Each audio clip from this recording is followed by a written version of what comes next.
नाज़रीन programme views time में भलीकार आऊं आहियां मुंहिंजो मेज़बान जुनैद अंसारी। नाज़रीन पार्लियामेंट अक्सरियत राय सां चूंड सुधारनि जो बिल मंज़ूर करे छॾियो आहे। उमेद त कई पई वई त ईअं ई थींदो, छाकाणि त अॻे बि जेके कानून साज़ी थियूं उन्हनि खां 2 ॾींहं पहिरियां वॾी गरमाइश थींदी आहे, उनखां पोइ थींदो इहो ई आहे त अक्सरियत राय सां उहे बिल मंज़ूर थी वेंदा आहिनि। अॼु बि 221 वोट बिल जी हिमायत में पिया, 203 वोट मुखालफ़त में पिया। डायरेक्टली जेको क्वेश्चन आहे उन ते था अचूं। सुवालु इहो आहे त इलेक्ट्रॉनिक वोटिंग मशीन इस्तेमालु थींदी हाणे चूंडुनि में, उन सां गॾोगॾु ओवरसीज़ पाकिस्ताननि खे हक़ु मिली वियो आहे त उहे वोट ॾेई सघंदा। टियों आहे कुलभूषण यादव, उनखे बि international court of justice J तहत उनखे कुझु रायतूं ॾिनियूं वियूं आहिनि त उहे पंहिंजी केस जी पैरवी करे सघंदा। पर हाणे सुवालु इहो थो पैदा थिए त चूंड सुधारनि में जेको अहम तरीन अॻभराई थी आहे इलेक्ट्रॉनिक वोटिंग मशीन, छा इलेक्ट्रॉनिक वोटिंग मशीन सां इलेक्शन जो निज़ाम शफ़ाफ़ थी सघंदो? छा चूंड जो अमल शफ़ाफ़ थी सघंदो?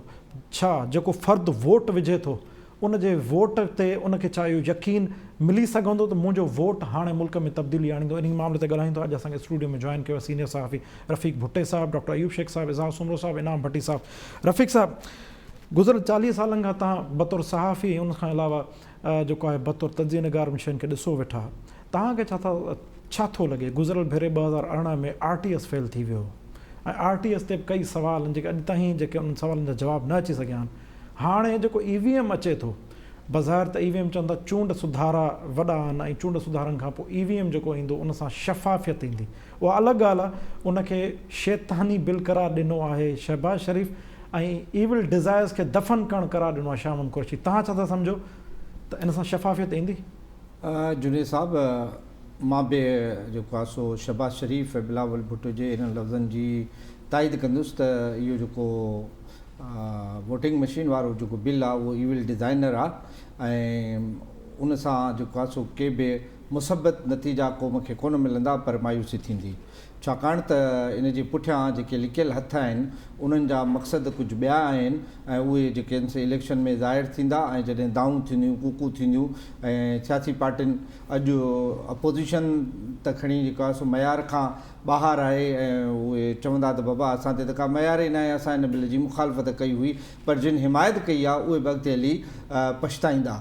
इहो जेको बिल आहे इहो इन जे पोयां ज़रूरु जेको आहे सो, छाकाणि त हिकिड़ो दफ़ो तव्हांखे बि ख़बर आहे त जेको गॾियल इजलास हो पार्लियामेंट जो, जंहिंमें सेनेट ऐं क़ौमी असेंबली जे मेंबरनि खे वोट जो हक़ु अदा करिणो हुयो बिल जे पास या न पास करण में, मुखालफ़त या हिमायत में, उहो हिकिड़ो दफ़ो मुलतवी कयो वियो हुयो ऐं अचानक लास्ट वर्स ते जेको आहे सो उहो एडजर्न कयो वियो हो ऐं पोस्टपोन कयो वियो ऐं वरी ॿीहर जेको आहे सो प्रेसिडेंट जेको आहे सो हुनखे कॉल कयो ऐं उहा कार्रवाई अॼु जेको आहे थी।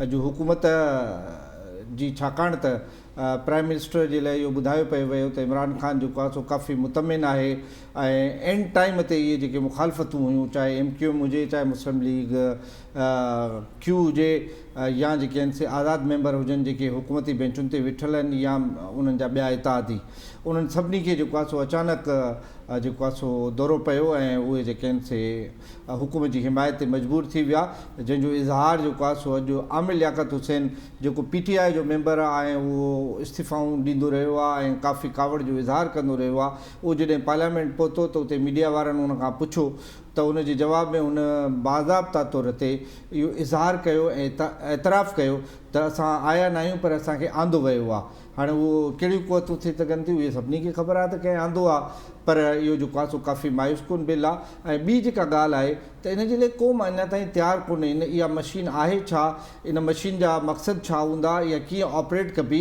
उन लाइ जेको आम वोटर आहे जेको वोट ॾींदो, पंहिंजे वोट जो हक़ु अदा कंदो, उनखे त का ॼाण ई कोन्हे, उनखे त का तरबियत ई कोन्हे का।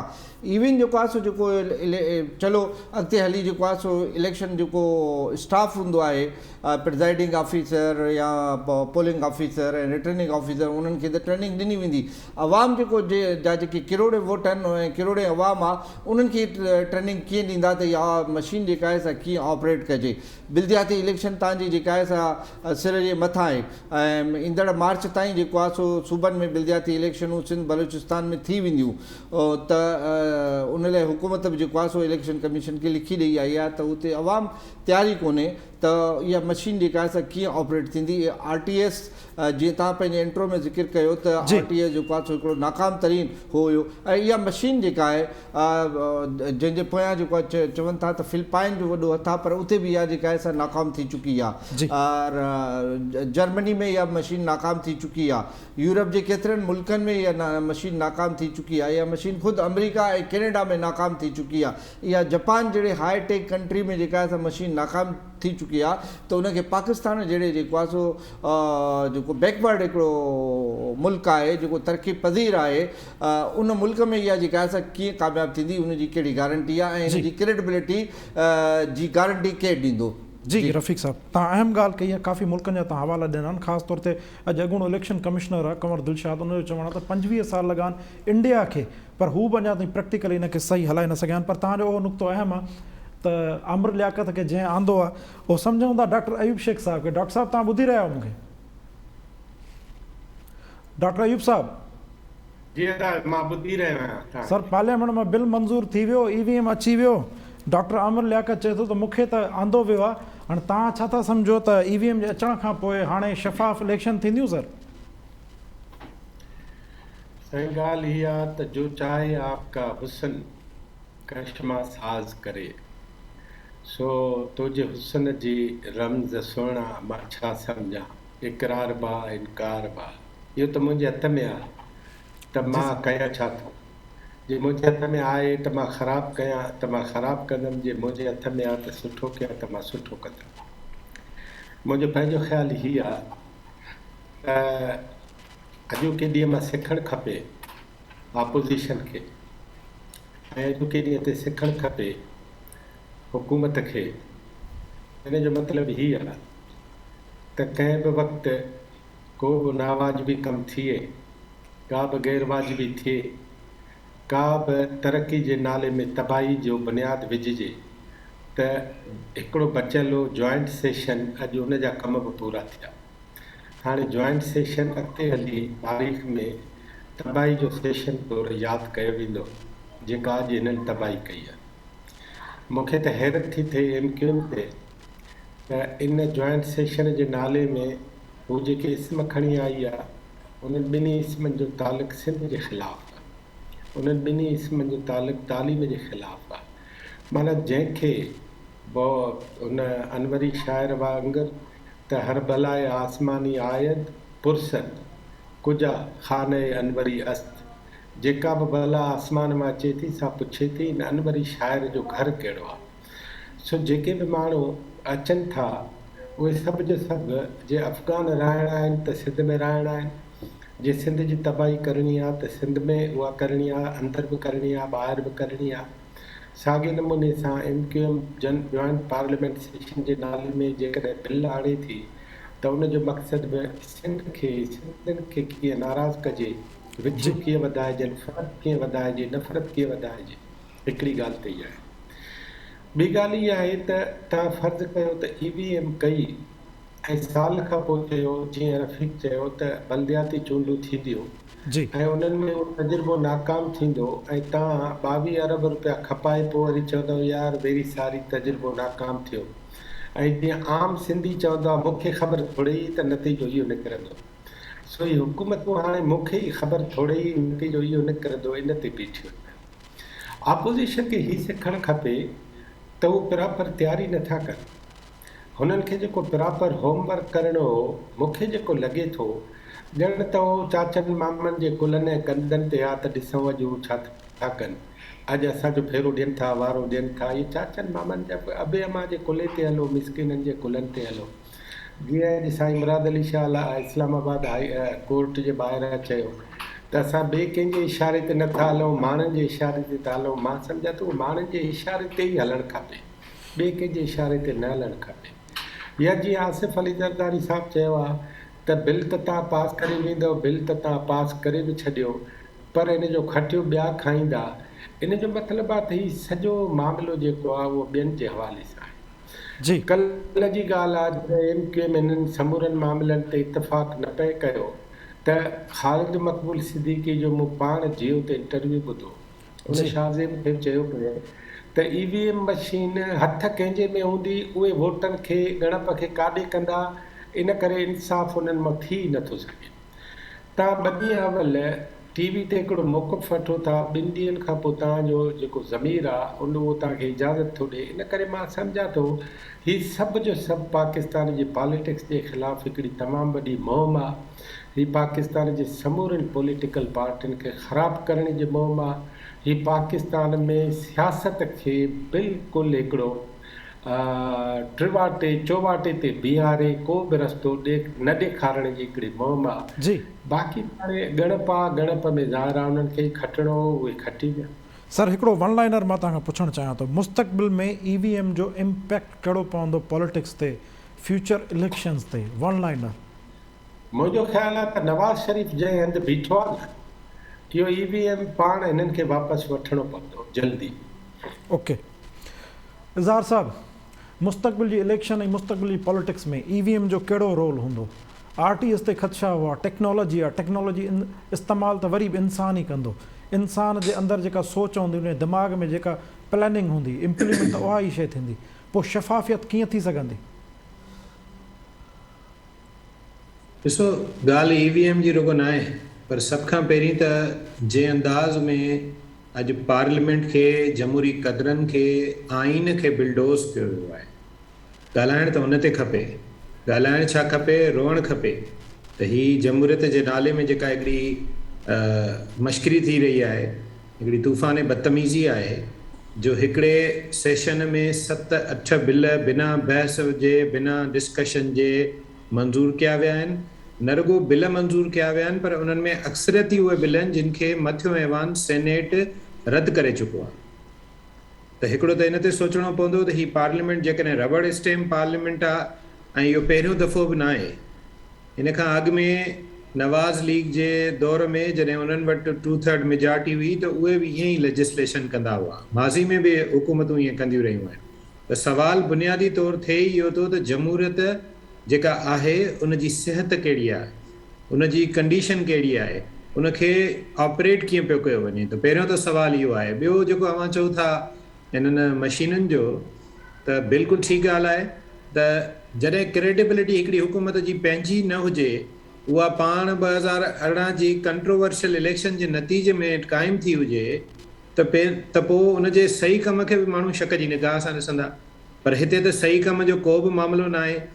जंहिं मुल्क में माण्हुनि जा शनाख़्ती कार्ड नादरा जहिड़ो इदारो पैसा वठण ऐं हेॾे अमले, हेॾी टेक्नोलॉजी जे बावजूदि ग़लति ठाहे थो छॾे, मर्द खे माई ऐं माईअ खे मर्द करे थो छॾे, जिते पोएं भेरे RTS वारो हिकिड़ो नाकाम तजुर्बो असांजे साम्हूं आहे, जंहिंजी इहा रिपोर्ट अञा ताईं न आई आहे त RTS फेल छो थियो, कंहिं कयो, छा कयो। अहिड़े पस मंज़र में हीउ जेको असांखे ॾेखारीनि था हिकिड़ो दॿो, जंहिं दॿे खे रखी करे हू इलेक्शनूं कराईंदा, उन में कई सुवाल उथंदा। मिसाली तौर ते सभ खां वॾा जेके सुवाल आहिनि त जेको डेटा हिननि खे वोटर्स जो मिलंदो उहो नादरा वटां मिलंदो, ऐं जॾहिं नादरा वटां अगरि वोटर लिस्टुनि में तव्हां ॿुधो हूंदो इलेक्शन जे दौर में अक्सर इहा शिकायत ईंदी आहे त वोटर लिस्टुनि में ग़लतियूं आहिनि। त पोइ जेकॾहिं वोटर लिस्टुनि में ग़लतियूं हूंदियूं त हिन दॿे में उहे ग़लतियूं ईंदियूं। जी उन खां पोइ जेको ॿियो बुनियादी सॼी दुनिया में तव्हां सोचो न, हिकिड़ो तसवुरु कयो त जेके दुनिया टेक्नोलॉजी में एॾा फास्ट आहिनि जो उन्हनि अलाए छा छा ठाहे छॾियो आहे, या अलाए केॾां पिया वञनि मरीख़ ते, अलाए केॾां पिया पहुचनि, उहे नथा इस्तेमालु कनि इहे मशीन। त को त सबबु हूंदो त हीअ पर्ची इस्तेमालु कनि पिया, मशीन इस्तेमालु न पिया कनि। उनजो सबबु इहो ई आहे त हीअ जेका मशीन आहे, इहा प्रोसेस दौरान जेको वोटर आहे उनजो बुनियादी राइट कहिड़ो आहे त हू कॉन्फिडेंशियलिटीअ सां पंहिंजो वोट ॾेई सघे। हुनजे वोट जो जेको इज़हार आहे या राय आहे उहा सीक्रेट रही सघे। हिन प्रोसेस में उहा सीक्रेट नथी रहे। जी छाकाणि त उहो जीअं इहो मरहलो गुज़ारे थो त उन में उहा उते जेके जेतिरा माण्हू हिननि मशीनुनि ऐं दॿनि खे हलाईंदा उन सभिनी खे ख़बर हूंदी। हाणे तव्हां सोचो त जिते RTS जो पूरो सिस्टम विहारे सघिजे थो, उते हिन मशीन खे हिन दॿे खे ऑपरेट करणु कहिड़ो मसइलो आहे। अच्छा, उन खां पोइ वरी हिननि खे कंपेरिज़न हरगिज़ बि अमेरिका, जर्मनी ऐं ॿियनि मुल्कनि सां करण ई न खपे। हिननि खे कंपेरिज़न करणु खपे जीअं रफ़ीक साहिबु चयो अंडर डेवलप कंट्रीज़ सां, ऐं उते ई तजुर्बो थियो आहे ऐं नाकाम वियो आहे। पाड़ेसरी मुल्कनि बि कई सालनि खां हिनखे इस्तेमालु पे कयो आहे, पर उन जे बावजूदि सभु कुझु थींदो आहे जेको इलेक्शननि में थींदो आहे। हाणे हिकिड़ो त इहो नुक़्तो आहे। जी। आउं सम्झां थो त ही कयो छो वियो आहे, असल ॻाल्हि इन ते हुजणु घुरिजे, ही हिकिड़ो त पार्लियामेंट जा जेके बुनियादी आइन में वाज़े नुक़्ता आहिनि उन्हनि खे बि हिन भेरे बिल्डोज़ कयो वियो आहे।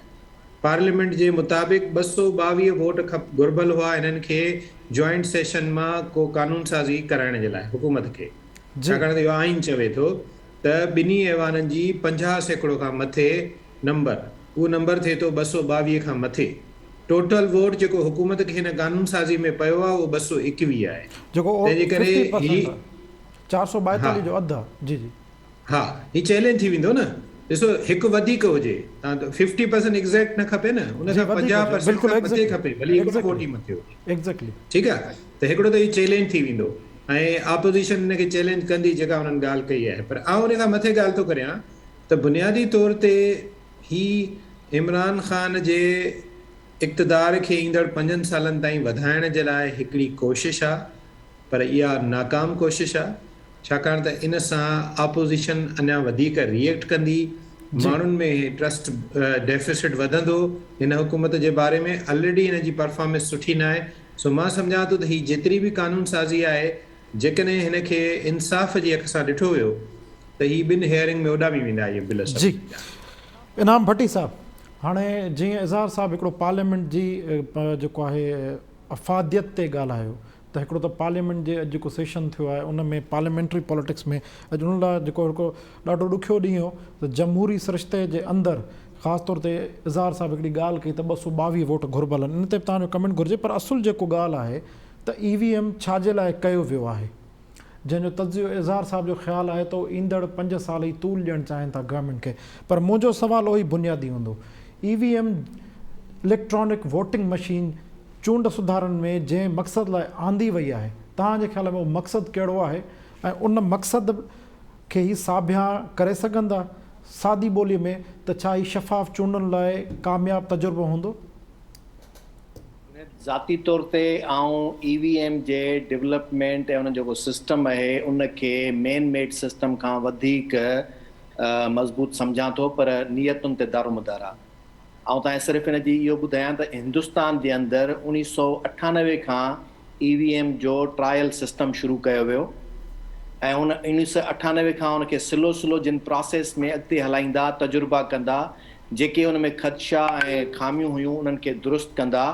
जॾहिं 2011 ताईं पहुता त सुप्रीम कोर्ट उन में हिकिड़ो ऑर्डर जारी कयो त इन EVM मशीन सां गॾोगॾु voter verification audit trial through paper, यानी पने जे ज़रिए वोटर जे वेरिफिकेशन वारो हिकिड़ो पनो जेको आहे उहो बि हुजणु खपे, जेको उन सुप्रीम कोर्ट उहो ऑर्डर जारी कयो। ऐं 2019 जूं जेके हिंदुस्तान जे अंदरि इलेक्शन्स थियूं उहे उन जे बुनियाद ते थियूं ऐं हिंदुस्तान जे अंदरि मजमूई तौर ते जेके बि जमायतूं आहिनि उहे इन EVM जे उन पेपर ट्रेल सिस्टम खां पोइ उनखे वधीक बहितर सम्झनि थियूं, जंहिंमें जेका प्रिज़ाइडिंग ऑफिसर जी धांधली हूंदी आहे उहा घटि में घटि नथी थिए।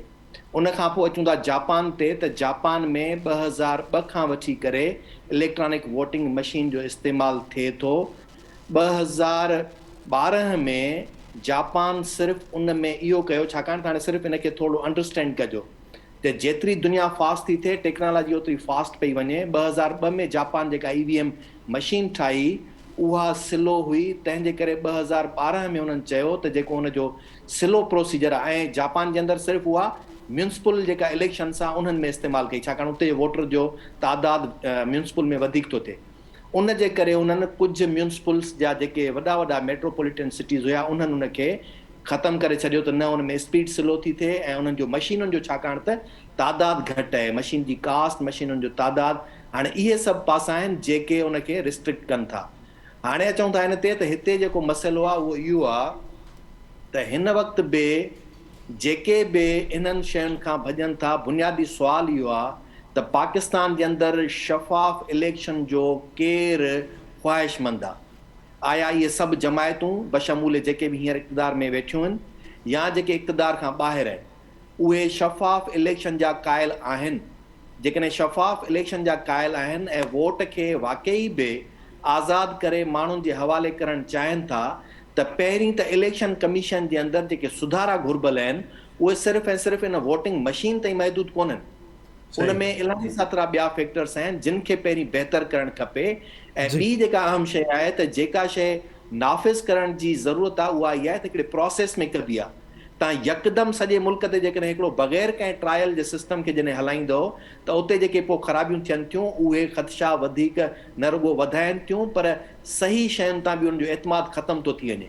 त हिन वक़्त ताईं जेकॾहिं पाकिस्तान जे अंदरि पायलट बेसिस ते ट्रायल बेसिस ते इन ईवीएम मशीन जो इस्तेमालु थी चुको हुजे हा, इन्हनि सभिनी जमायतुनि जो ख़ुदि उन में जेको आहे सो अमल दख़ल जॾहिं हुजे हा त पोइ ख़बर पए हा त इहा शइ छा आहे ऐं कीअं कमु करे थी।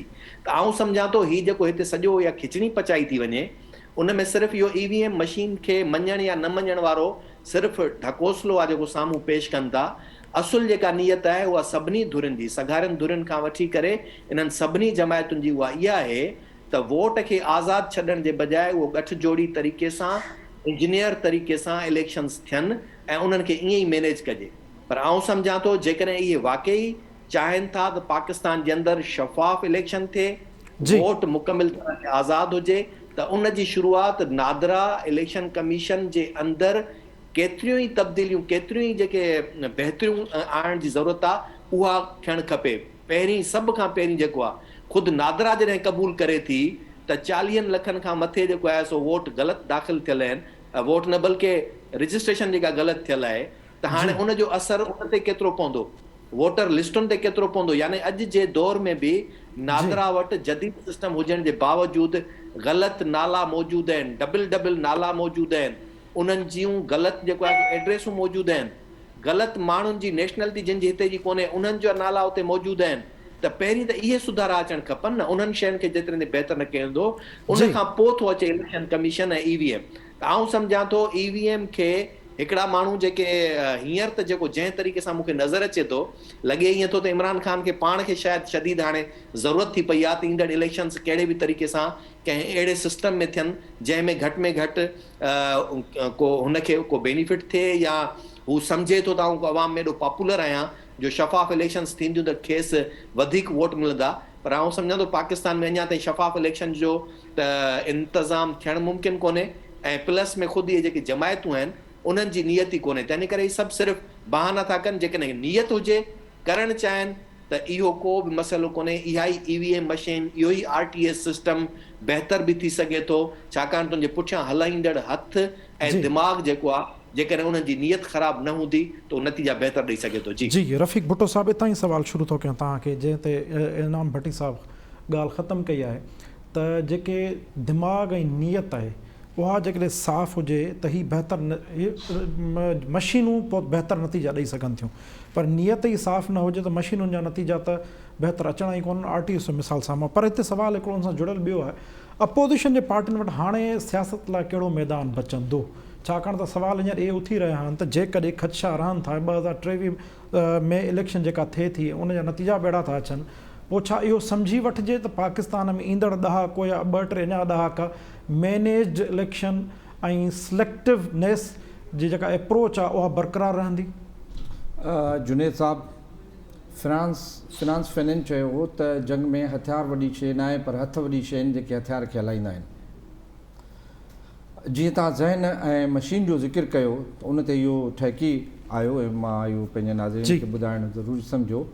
साईं ॻाल्हि इहा आहे त इहा हिकिड़ी मशीन जेका आंदी वञे, जेका इंट्रोड्यूस थींदी कमिंग इलेक्शन्स में, उन में माण्हुनि खे जेके वोटर आहिनि जिन जो तादादु किरोड़नि में आहे उन्हनि खे तरबियत कीअं ॾींदा। असांजी सोसाइटी तव्हांखे ख़बर आहे त असां वटि लिटरेसी रेशियो आहे छा। असां अञा ताईं हीउ जेको मोबाइल आहे इन खे प्रॉपर इन जे मक़सदनि खे नायूं सम्झी सघिया, इन खे प्रॉपर उन जी यूटिलाइज़ेशन नथा करे सघूं त इन सिर्फ़ु असां इन खे जेको आहे सो हिकिड़ो टेलीफोन वारो जेको पुराणो निज़ाम हो उन जे तौर ते इस्तेमालु कयूं था। इन जे ॿियनि फ़ाइदनि खां असां अञा ताईं वाक़ुफ़ु न आहियूं त असां हिन मशीन खे कीअं हलाए सघंदासीं। त हीअ जेका टेक्नोलॉजी हिननि EVM जेके जेको आहे सो ईविल डिज़ाइन चवनि था, उहा जेका आहे वक़्त खां अॻु जेको आहे सो इंट्रोड्यूस असांजे सोसाइटी में थिए पई, ऐं जंहिंजा जेके आहिनि से नुक़सान आहिनि सोसाइटीअ खे, तव्हांजे माण्हुनि खे, तव्हांजे सियासतदाननि खे, तव्हांजे जेको इलेक्टेबल क्लास आहे उनखे जेको आहे सो बर्दाश्त करिणो पवंदो, ऐं उनजे लाइ इहो हिकिड़ो वॾो चैलेंज आहे। ॿी जेका तव्हां ॻाल्हि कई त इन जो असांजे सियासत ते ज़ाहिरी ॻाल्हि आहे हिकिड़ो ट्रेंड स्टार्ट थियो आहे, हिकिड़ो ट्रेंड जेको आहे सो इंट्रोड्यूस थियो आहे। हाणे उन ट्रेंड ते हलण लाइ असांजे सियासतदाननि खे ज़रूरु पंहिंजो को लाइ अमल तयारु करिणो पवंदो, छाकाणि त इहो हाणे हिकिड़ी ग्राउंड रियलिटी थी वई। हुकूमत उनखे कानून जे तौर ते, आइन जी शिक जे तौर ते नाफ़िज़ करे छॾियो, एक्ट थी वियो। हाणे जॾहिं एक्ट थी वियो त उन ते हलणो त आहे, मजबूरी आहे। हाणे जेकॾहिं हलणो आहे त उन लाइ ज़रूरु जेके आहिनि से सियासी पार्टियूं पाण में पंहिंजा इजलास कंदियूं ऐं इन जो को लाइ अमल ठाहींदियूं, छाकाणि त इहा बुनियादी तौर ते ज़िम्मेवारी इलेक्टेबल क्लास ऐं सियासी पार्टियुनि जी आहे त उहे पंहिंजे अवाम खे कीअं ट्रेंड कनि था ऐं इन मशीन जे नुक़साननि ऐं फ़ाइदनि खां कीअं था आगाह कनि, ऐं इन मशीन जे इस्तेमाल खे रोकण जे लाइ कहिड़ी जदोजहद, कहिड़ो लाइ अमल, कहिड़ी हिकमत अमली हू जोड़नि था जो इन मशीन जो इस्तेमालु रुकिजी सघे। सर क्विकली हिकिड़ो नंढो सुवालु आहे, तव्हां ॻाल्हि कई इलेक्टेबल्स जी, त उते माण्हुनि जी ट्रेनिंग थिए, इलेक्टेबल्स पंहिंजे माण्हुनि खे तयारु कनि। जेकॾहिं उन्हनि इलेक्टेबल्स खे इहा ख़बर हुजे त कंहिं हिकिड़ी बहितरीनु लेविश क़िस्म जी AC ऑफिस में हमरा जेको वेठो आहे इलेक्शन जे ॾींहुं, उनजे बटण ते नतीजा आहिनि, त हू आवाम ॾे छो वेंदा? त ज़ाहिरी ॻाल्हि आहे, ॾिसो न, इहो हिकिड़ो असांजे सियासतदान खे, जंहिंजो घणे क़दुरु सियासतदान जेको इलेक्टेबल आहे ऐं जेको मुख़्तलिफ़ इलेक्शनुनि में हिसो वठे थो, उनजो बि घणे क़दुरु तादादु जेको आहे सो एॾो घणो पढ़ियो लिखियो कोन्हे को। मैट्रिक पास या वधि के ग्रेजुएट हूंदा, ग्रेजुएट जो शर्त परवेज़ मुशर्रफ जे दौर में बि तव्हां आज़माए ॾिठो, उन बि को असांखे लाभ कोन ॾिनो। पर हिन कानून आणण जो जेको टाइमिंग आहे उहो बि सोचणु खपे जुनेद साहब। त हिन वक़्तु नवंबर महीने में 2021 में इहो छो नाफ़िज़ थियो आहे, ऐं 23 में असांजी जॾहिं इलेक्शन आहे, उन खां अॻु में बिलदियाती इलेक्शनूं आहिनि, त इहा टाइमिंग छा इहा जेका आहे किन क़ुवतुनि जे तरफ़ां PTI जो असाइनमेंट हो त तव्हां इहो असांखे करे ॾियो। किन ज़माने में त असां ॿुधो हुयोसीं त बाबा किन हुकूमतुनि खे किन क़ुवतुनि जे तरफ़ां इहे असाइनमेंट मिलंदा आहिनि त बाबा डॉक्यूमेंटेशन ऑफ इकोनॉमी कयो, हीअं कयो, हीअं कयो, हीअं कयो, हीअं कयो। नादरा उन डॉक्यूमेंटेशन ऑफ इकोनॉमी जी जेका फिलासफ़ी इंट्रोड्यूस थी उनजी हिकिड़ी पैदावार आहे, ऐं अॼु नादरा जेका आहे सा मुल्क में अलाए केतिरियूं ज़िम्मेवारियूं जेके आहिनि से निभाए पई। नादरा न सिर्फ़ु हाणे शनाख़्ती कार्ड ठाहे थी, पर 7 फार्म तव्हांजा जेके सेल डीड आहिनि, तव्हांजी जेका रेवेन्यू जी जेका सॼी आहे उन में बि उनजो काफ़ी जेको आहे सो अमल दख़ल आहे। ऐं ईअं थिए थो त असांजा जेके ॿिया जेके हुकूमती खाता आहिनि उहे ॼण त मफ़लूज थी विया आहिनि, ऐं नादरा इहा सॼो जेको आहे सो कमु करे पई। उन में नादरा ग़लतियूं बि करे थी पर कमु बि करे पई। त अहिड़े नमूने सां हीउ जेको निज़ाम आहे इहो वक़्त खां अॻु जेको आहे सो हिननि मुतारिफ़ करायो आहे, जंहिंजा नतीजा मां नथो सम्झां त के सुठा निकिरंदा। जी डॉक्टर अयूब शेख साहब, हिकिड़ो त सुवालु इहो ई तव्हांखां मूंखे रिपीट करिणो आहे जेको मूं रफ़ीक भुट्टे साहब खां कयो, त जेकॾहिं जेको बटण दॿाए कंहिं इलेक्टेबल खे ख़बर हुजे त बटण ते मुंहिंजी पूरी सियासत बीठी आहे, त उहो पोइ आवाम ॾे छो वेंदो? ॿियो सर इन सां लाॻापियल ॿियो आहे ओवरसीज़ पाकिस्तानी, जेको मां इनाम साहब ॾे इज़हार साहब ॾे वेंदुसि। ओवरसीज़ पाकिस्तानी खे जेको वोट जो हक़ ॾिनो आहे, इनखे तव्हां इन फैक्टर खे किथां ॾिसो? मां अव्हां खां हिकिड़े 10 सेकंडनि जो सवाल थो पुछां। हिन दुनिया में सो कॉल्ड मॉडर्न जमहूरियतूं ऐं वॾा मुल्क कहिड़ा आहिनि? ॿ ॿुधायो। सर अमेरिका ऐं बर्तानिया parliamentary democracy, presidential democracy form आहे जेको जेके लीड कनि था। उन्हनि ॿिन्ही हंधनि ते उन्हनि जूं मशीनूं फेल थियूं। मां तव्हांखे उन्हनि जो डॉक्यूमेंट आयो ऐं ख़ुदि कांग्रेस में 108 सेशन में उन्हनि जो बिल पेश थियो। उन में फ्लोरिडा जे मेंबर चयो त असांजो माण्हू 12 वोटनि ते हाराए वियो, ऐं उनजो रीज़न इहो हो त 500 वोट ख़ाली निकिता ऐं मशीन जो बटण ख़राबु जी। ऐं हा इहो लिखियलु अथव, वेबसाइट खोले पढ़ो। जी जी साईं जी। ऐं हुन चयो त हाणे 12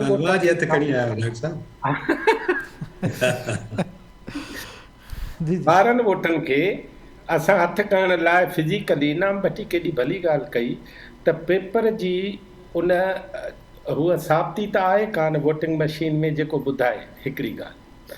पोइ कांग्रेस जे 108 सेशन में इहा ॻाल्हि आई त उनजो उनवान आहे त इम्पॉसिबिलिटी ऑफ इलेक्ट्रॉनिक वोटिंग, ऐं उन इम्पॉसिबिलिटी ऑफ इलेक्ट्रॉनिक वोटिंग में उन्हनि ॿुधायो आहे त जेसि ताईं मैन्युअली कंहिं बि कागज़ जे हुजण जो जवाज़ पैदा नथी करे मशीन, तेसि ताईं फ्रॉड जा फुल स्केल वॾे में वॾा कम थींदा रहनि। मिसाल उन्हनि वर्जीनिया जी हिकिड़ी स्टेट आहे, उनजे फेयरफिलिक्स काउंटी जी वोटिंग में ॿुधायो आहे त 4372 वोट जेके आहिनि उहे उन्हनि ते असांजे हमरा जेको आहे खटियो, ऐं जंहिं शिकायत कई कोर्ट में त जज हुनखे चयो त तोखे कहिड़ी ख़बर त इहे वोट सही आहिनि या ग़लति, चई त कागज़ त आहे ई कोन। चई पोइ अवल त उन मशीन जे ख़िलाफ़ु तूं उहो कर न केस, कागज़ तो वटि आहे कोन, वोटनि जी साबिती आहे कान।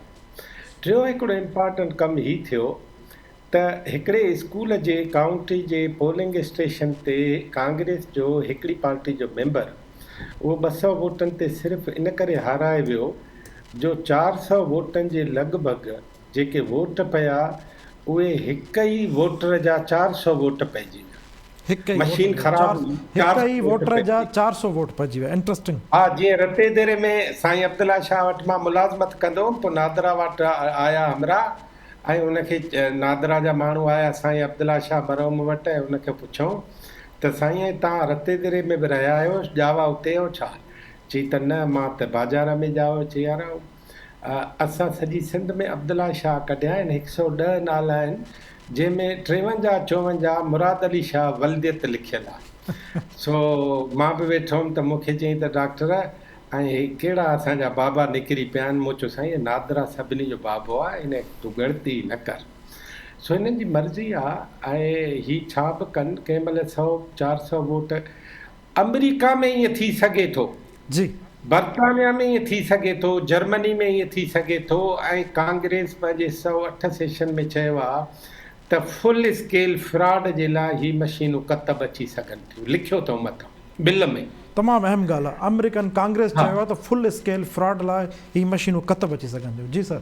हा, सो मां सम्झां थो, अच्छा मज़े जी ॻाल्हि त मां आसिफ़ अली ज़रदारी जे जुमिले खे बाहि कयां थो, ऐं मां उनजी पॉलिटिक्स खे सम्झण लाइ PhD बि करे वेठो आहियां, त मां सम्झां थो त हिन जो खटियो ॿिया खाईंदा, इमरान खे कुझु बि न मिलंदो। जी एज़ाज़ सुमरो साहब, साईं हिकिड़ो त डॉक्टर साहब जेको आख़िरी जुमिलो अदा कयो आहे, मां चाहींदुसि त इन जो बि तव्हां थोरो तजियो कयो त आसिफ़ ज़रदारी जेका अॻु थी आहे त इन जो खटियो केरु ॿिया खाईंदा, इनखे अव्हां किथां ॾिसो। ॿियो मूंखे ओवरसीज़ जेको वोटिंग जेको फ़ैसिलो थियो आहे त ओवरसीज़ पाकिस्तानी वोट हा, ओवरसीज़ लाइ मूंखां ओवरसीज़ बाबा ॿाहिरि जेको हुते अमेरिका में मशीनूं, उन्हनि खे ई रिज़ल्ट इहो मिलियो त हे त परदेस मां पंधु करे वोट पहुचंदा, हिते कहिड़ो असरु थींदो ख़बर पइजी सघे। सर उनजो बियॉन्ड द रीच जेको हिननि जो मक़सदु आहे, मां उन ते ॻाल्हाइणु चाहियां पियो, पर तव्हां 3 मिंट खां वधीक ॻाल्हायो, टाइम घटि बचियो आहे, इन लाइ इज़हार साहिब ॾे पुछां।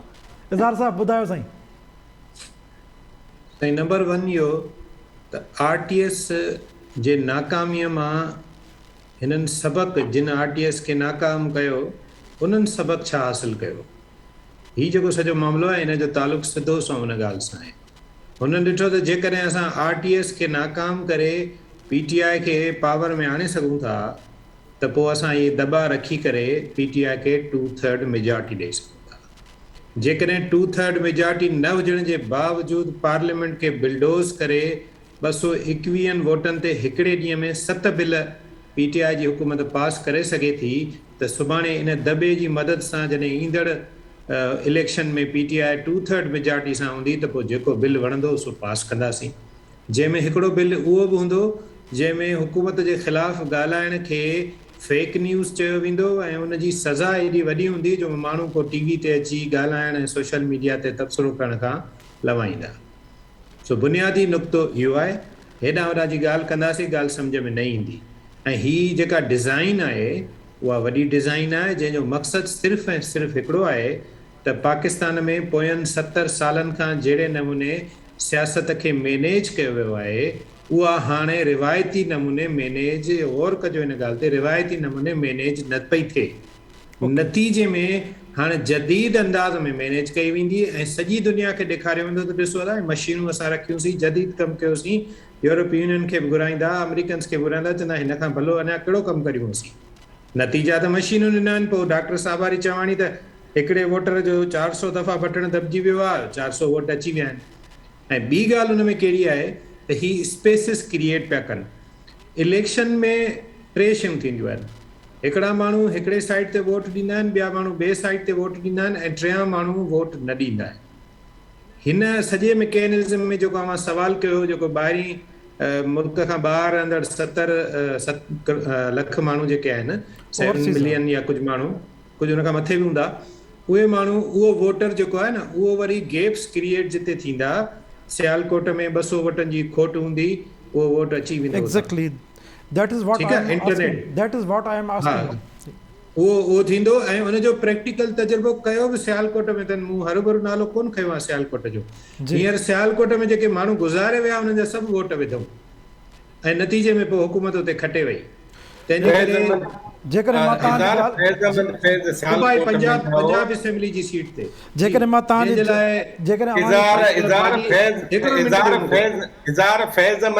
सियालकोट में जाओ तव्हां फैज़मंद उते, हा। ऐं उते हींअर जेका बाजी फिरदौस आशिक़ अहवान चयो त ॾिसो मां कीअं इलेक्शन खटाई अव्हां खे, त उते इहो ई कमु थियो हो। सो हिकिड़ो त इहो गेप्स हिननि खे ही प्लान आहे न सॼी शइ। जॾहिं शइ सॼी प्लान आहे त पोइ हाणे असां शक छो था करियूं हिन ते? हिकिड़ो ॿियो सुवाल असीं पाण खां था पुछूं सभई, ऐं पंहिंजो पाण खां थो पुछां, शक इन करे था कयूं त तव्हां कमु भलो पिया करियो, बकौल तव्हांजे ज़बरदस्त पिया कयो। शाह महमूद कुरैशी चयो त इहे सभु धांधलियूं ख़तम थी वेंदियूं, वाह वाह थी वेंदी, ठीकु। पोइ हुन में पार्लियामेंट ते बहस करियो बिल ते, हिन जे प्रोस एंड कॉन्स ते ॻाल्हायो, तफ़सीली 4-5 महीना ॻाल्हायो, 2 साल पिया हिननि जा इलेक्शन में। ऐं पोइ तव्हां हुनजी वोटिंग करायो, ऐं फेयर वोटिंग करायो। उहा वोटिंग न करायो जंहिंजे बारे में आमिर लियाकत चयो आहे। तंहिंजे करे ही सस्पिशियस ॻाल्हि आहे। ऐं आउं सम्झां थो त जेकॾहिं ऑपोजिशन वारा पाण में हिकिड़े ॿिए जे पांचनि मां हथ कढनि रुॻो, त पोइ ही बिल वापसि बि थी सघनि था, ऐं इहा सॼी कानून साज़ी बि वापसि बेड़जी सघे। जी इनाम भट्टी साहब, मां स्पेसिफिक ओवरसीज़ पाकिस्तानी ते तव्हां खां पुछणु चाहींदुसि, जंहिंखे इज़हार साहब चए थो मख़सूस स्पेसिस पैदा कया वेंदा, उन्हनि खे मख़सूस टाइम ते फिल कयो वेंदो। Do you agree with that? 100% agree थो करियां। ऐं मुकमिल तरह ते हिन जे ख़िलाफ़ु आहियां त ॿाहिरें मुल्क जेको बि रहे थो उनखे वोट ॾियण जो हक़ु छाजे लाइ ॾिजे, ऐं उनजी अथेंटिसिटी कीअं हूंदी, उनजो उन सां हिते जे सियासत जे माहौल सां उनजो तालुक़ु कहिड़ो थो रहे। जॾहिं हू हुते ॿाहिरि वेठो आहे, उनखे ग्राउंड रियलिटीज़ जी ख़बर न हूंदी। उनखां पोइ तव्हां सुभाणे वरी पोइ इहा बि इजाज़त ॾींदो त उहा पाकिस्तान स्टेट जे ख़र्च ते हिननि खे इजाज़त ॾियो त उते वञी वर्क बि कनि, उते वञी कैंपेन बि हलाइनि। कैंपेन खां सवाइ वोट कीअं मिलंदो? पोइ वरी उन जे लाइ वरी तव्हांखे पैसा बि मंज़ूर करणा पवंदा। त जेकॾहिं कोई माण्हू वञी करे कैनेडा में पंहिंजी कैंपेन हलाए, उन जे लाइ पैसा बि तव्हां मंज़ूर कंदो, त छाकाणि त हिते पाकिस्तान में त हेतिरा पैसा ख़र्च करे सघे थो, पर कैनेडा में उनखे इजाज़त ॾियो त हेतिरा पैसा ख़र्च करे। आउं सम्झां थो बुनियादी तरह ते इन जेको ॿाहिरियनि रेज़िडेंट्स जो वोट जो हक़ु आहे, उहो हूअं ई बि ख़तमु थी थो वञे। जेको माण्हू पोलिंग स्टेशन्स खां ॿाहिरि आहे, उनखे तव्हां जॾहिं पोलिंग स्टेशन में अचण ताईं वोट जो हक़ु नथा ॾियो, त ॿाहिरें मुल्क में वेठल माण्हू खे छो था ॾियो?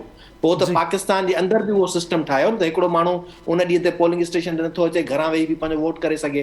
तव्हां पोस्टल बैलेट जो कंदा आहियो, पर उहो त सिर्फ़ु सरकारी नौकरी वारनि जे लाइ हूंदो आहे न, जिन जी ड्यूटी हूंदी आहे उन ॾींहं ते, उन्हनि खे सिर्फ़ु पोस्टल बैलेट जो हक़ु हूंदो आहे न, बाक़ी त ॿियनि खे कोन हूंदो आहे। त जेकॾहिं तव्हांखे एॾो ई लाचार आहे त वधि खां वधि वोट जेको आहे पवनि, ऐं 100% माण्हुनि खे वोट जो हक़ु मिले, त पहिरीं त मुल्क जे अंदरि जेके माण्हू वेठल आहिनि उन्हनि जे लाइ कानून साज़ी कयो, त उन मां को बि माण्हू रहिजी न वञे। उन ॾींहुं केतिरा माण्हू रहिजी था वञनि, उन्हनि जो तव्हां बंदोबस्तु कयो। तंहिंजे करे इहो शइ न हुजणु खपे।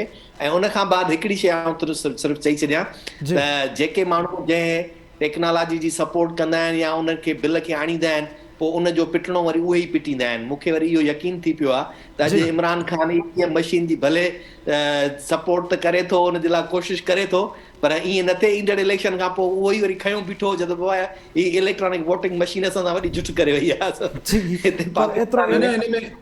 हिन में ॾिसो इनाम साहब, ही मशीन इमरान ख़ान लाइ न आहे, ही मशीन इन डिज़ाइन था जंहिं तहत इमरान ख़ान आयो, कंहिंजे लाइ बि हुजे, पर रोईंदो उहा जेको उनखे सपोर्ट कंदो आहे। पोइ सुभाणे जेको आहे न इहो जी रफ़ीक साहब आख़िरी जुमिलो। जी सर।